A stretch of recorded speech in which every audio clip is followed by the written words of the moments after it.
www.radiomonréal.com, votre web média de Montréal, au service de la planète urbaine. Alors, de retour à Planète Montréal du jeudi, avec moi-même, Katie, alias Lady Special K.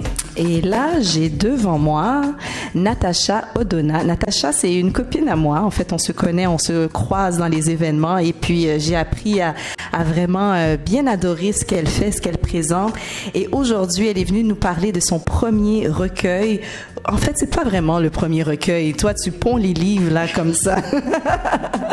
Mais c'est le tout dernier qui s'appelle Rouge Joyce. Natacha, comment vas-tu? Bonsoir Katie, merci de me recevoir chez toi. Je suis vraiment contente d'être là, je me sens très bien. Moi, de lire un petit peu la préface. De souvenirs de la vie étudiante française est née une fiction. Une histoire d'amour vache entre une Martiniquaise, Joyce, et un Camerounais, James. On aime ça, la mixité des cultures caraïbéens, africains. L'histoire est contée du point de vue de Joyce, narratrice de plus en plus omnisciente. Cette progressive maîtrise de son histoire et de sa destinée n'est pas anodine. Et là, je te laisse continuer parce que là, tu es en train de nous plonger vraiment dans une histoire de dynamique, de jalousie, je ressens beaucoup de confrontation, de domination. Est-ce que je me trompe? On pourrait penser que la domination viendrait du côté masculin, mais c'est la femme qui est vraiment... Ah, mais nous, on a déjà tout compris ça, Fanny. Joyce est vraiment une tigresse et elle se pose beaucoup de questions sur son comportement, son entourage aussi. Et étant martiniquaise, évoluant aussi dans un environnement africain, son comportement est souvent catalogué de presque satanique, comme si elle serait possédée par un esprit. Et elle décide de partir à la conquête de cet esprit-là. Est-ce qu'elle est vraiment possédée? Et si elle l'est, doit-elle se débarrasser de cet esprit ou doit-elle apprendre à le dompter? Voilà. Vendu, je veux une copie. En parlant justement de copie, où est-ce qu'on peut s'en procurer une? Pour le moment, il est en vente en ligne sur bouquinplus.com et vous tapez Rouge Joyce. C'est très simple, bouquinplus.com et vous tapez Rouge Joyce. Il est à $12. C'est volontaire. Mon distributeur voulait que je le vende à $20, mais je lui ai dit non. Mon public cible, c'est les adolescents, les jeunes adultes. Je veux qu'ils puissent se procurer leurs livres. Qu'un jeune de 16 ans avec son argent de poche se dit, bon, ben, j'achète ça. Ce qui sera bientôt en librairie. On finit de travailler sur ça. Mais pour le moment, c'est bouquinplus.com, Rouge Joyce.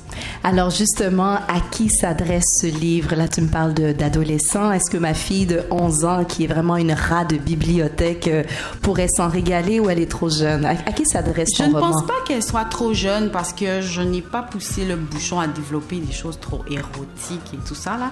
Mais après, ça dépend du développement de son imagination propre, j'imagine. Enfin, c'est surtout pour amener nos jeunes, je dis nos jeunes noirs, issus de la diversité, à se rendre compte de leur potentiel, à se rendre compte que souvent, il y a des barrières qui existent dans la société, mais il y a aussi des barrières qui nous viennent de la tête, qui nous viennent de l'éducation qu'on a reçue.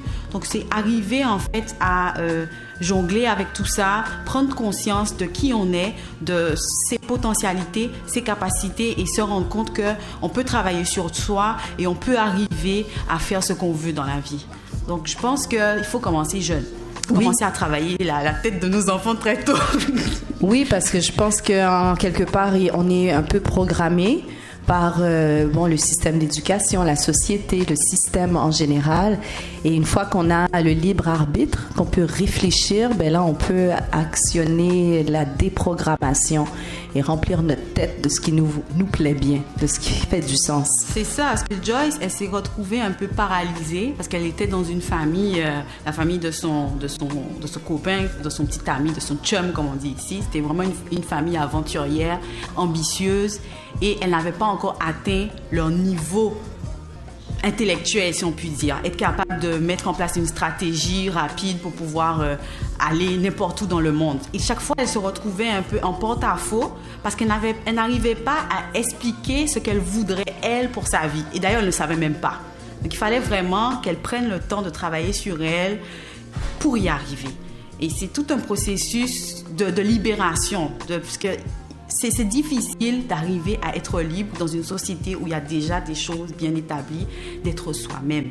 Et c'est vraiment ça que Joyce essaie de faire. Alors, un livre qu'on encourage tous et toutes d'aller mettre la main dessus, petits et grands, ça va cultiver votre imaginaire et peut-être la faire fleurir là-bas.